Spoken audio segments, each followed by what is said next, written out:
Hey, how's it going, everyone? My name is Amos, and let's figure out what happens if you invested into VTI for 25 years. Let's go ahead and explore the journey and the results. So, VTI stands for Vanguard Total Stock Market ETF, which is basically an index fund that represents all of the publicly traded companies in the US. So, when you invest into VTI, you're investing into the biggest hype companies like Nvidia or Chipotle, but you're also investing into the older and mature companies such as Altria.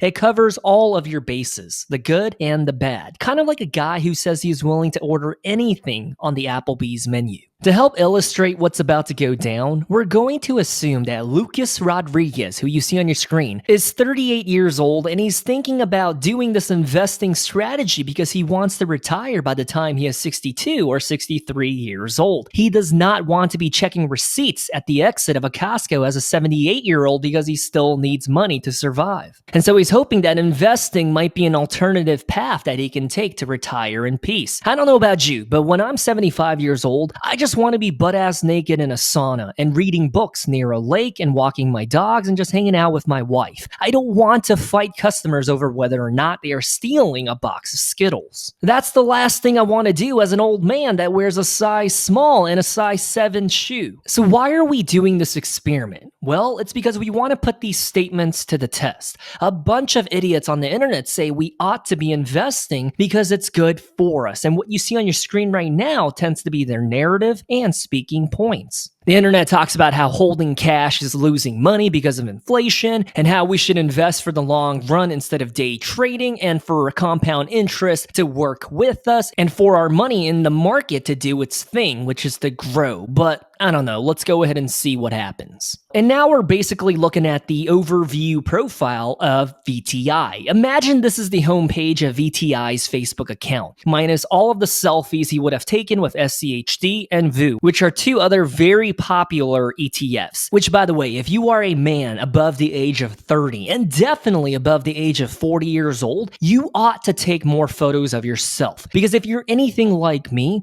my entire phone's photo album consists of just my dogs and the food that I eat. And no exaggeration, 10 months will go by without a single photo of myself. So believe me when I say, when you're 85 years old, you'll wish that you would have taken a photo of your fat, ugly self at age 41, for memory's sake, of course. So VTI currently has a dividend yield of 1.3%, and in the past 20 years, the total return has been 660%. If you want more information and a deep dive, then go ahead and watch my video about what happens with 100 shares of VTI. If not, let's go ahead and move on to the next slide. And here are the assumptions we are going to plug into our forecast to see what happens. We're going to go ahead and assume that VTI is going to grow at a rate of 9.5% year over year.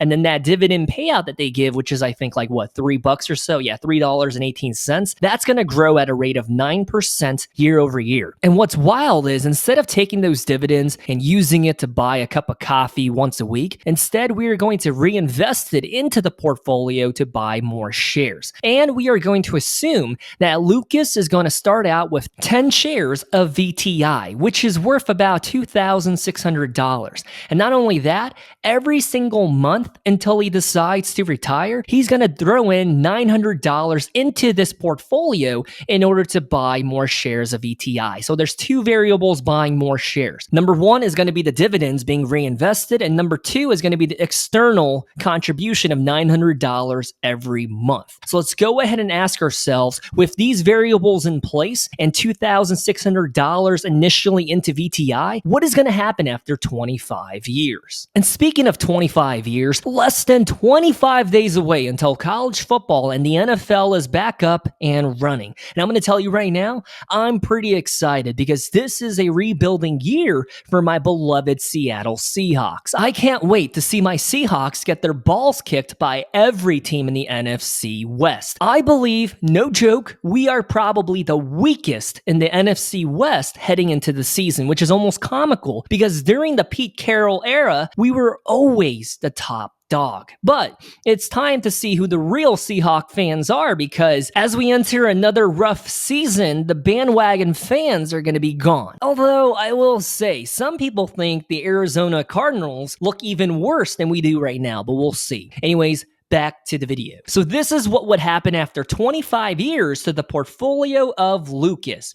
As you can see on your screen right now, during that first year, he's going to expect a dividend payout of about $36. Nothing, right? With $36, you can barely afford to eat out for two. But as you fast forward throughout the years, just look at how the dividend payments grow. And at the beginning of 25 years, his dividend payout would be $13,000. And after 25 years, we're looking at $14,700. And what's crazy is he would have started out with an initial portfolio valuation of about, $2,600. And in the end, 25 years, it would have turned into $1.2 million, which would yield a total return of 350%. Year over year, that's about 6.2%. So this is a very conservative and safe estimation into what would happen to VTI and to Lucas's portfolio. And if you don't care about dividends, well, on this screen, then we're looking at the portfolio valuation and how it grows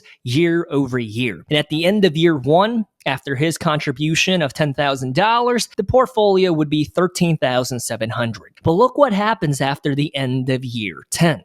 We're looking at $186,000. And by the time you get to year 25, that's what I'm talking about. That's the power of dividends compounding and VTI just doing what VTI does. And you might be this guy on the bottom right of your screen, a wise guy, and you're probably thinking to yourself, well, that's because I contributed $10,000 a year into buying VTI. Had I just kept that cash, I would have been better off. Well, my friend, that's where you're wrong. Because on this slide, we're looking at $2,600 turning into $1.2 million, right? How much of this $1.2 million was of your own money being thrown in? Well, that's $270,000. The rest, yeah, the market did the heavy lifting. A total return of 350%, just shy of. Please don't be that wise guy and say, hey, buddy, it's actually 349. I hate those type of people. Please don't be that guy. And here's the thing, had you have just kept it in cash, you would have had $270,000 at the end of 25 years. But because Lucas decided to invest into VTI, he was able to transform $270,000 into $1.2 million. You see the power of investing?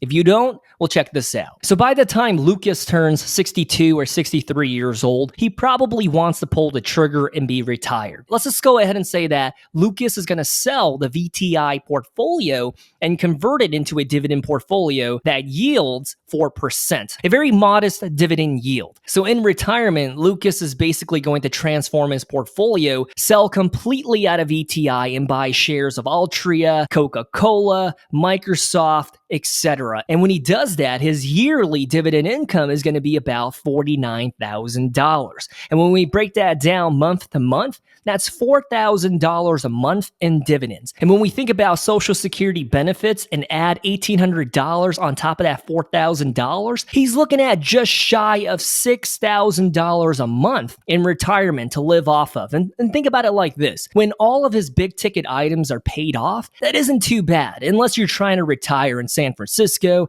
Seattle, or New York City. Then you're going to be having a rough time. But if you live in a mid-cost of living area or the South or the Midwest, you're going to be okay. Because annualized, that $6,000 should be roughly $71,000. So $71,000 in retirement sounds okay to me. And if he's married, which he most likely is, his spouse is going to also have Social Security benefits and probably have a 401k that they can tap into. And this is probably closer to like $100,000 in retirement. But what if instead of 10 shares of VTI like we initially started out with, Lucas decided to put more money up front to buy into VTI and he has 50 shares to begin with? How does this alter and modify the forecast results? But before we get to that conclusion, you might recognize Benjamin Franklin as the balding Hillary Clinton looking guy that you see on the left side of your screen that's on your $100 bill. And as a kid, you probably heard about his involvement with the Declaration of Independence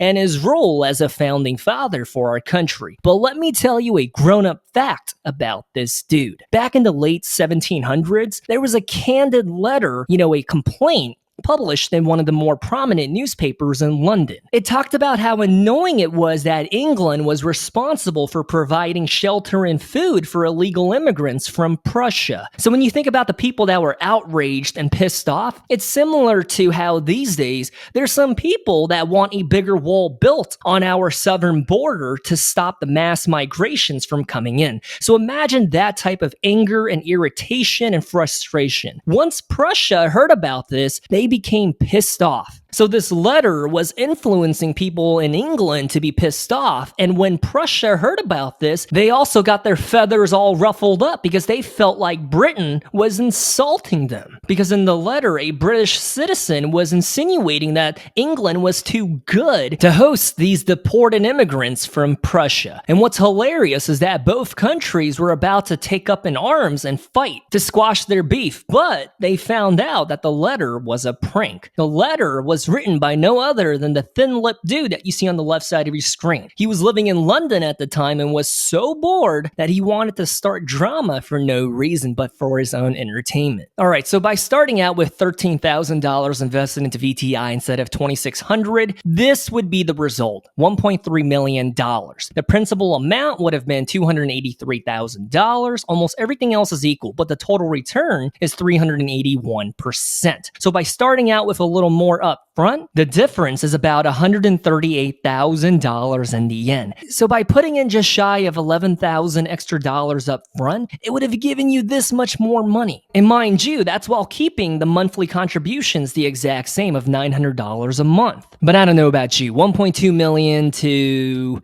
1.3 million, they sound about the same, but the difference is $138,000. So as you can see, investing into VTI or its index fund equivalent is not a bad way to go for retirement. It's heck of a lot better than to just hold on to the cash while it does nothing. And by the way, this is not clickbait, but if you haven't already, you should watch the video that I made about a secretary in New York that ended up a millionaire from investing. And it's not just her, but a parking lot attendant and a janitor did it as well. Sometimes just watching and hearing about real life examples can motivate us to stay the course. And on that note, is anyone else sick and tired of summer? I mean, it was fun walking out of the house and being drenched in sweat for the first few times, back in May or June, but this summer heat wave is just way too much. Between you and me, I can't wait until fall when the cooler weather swings in, and for some reason, everyone tends to be in a better mood once the leaves start to change colors. In Halloween or Thanksgiving, everyone tends to be a little happier. Or maybe that's because the Starbucks pumpkin lattes are in their hands and they're sipping on that sugary, delicious joy. And speaking of Starbucks, there's a lot of dividend compounders that are on a discount and going through it right now, a tough time. The market is selling off. So my question to you is, what are you scooping up? As for me, this past week, I just picked up shares of UPS and started a position in Papa John's. A very small one, but nonetheless, yes, it is way oversold according to my own evaluation and research. But anyways, thanks for watching my video. I'll talk to you next time. Amos signing out, and stay safe.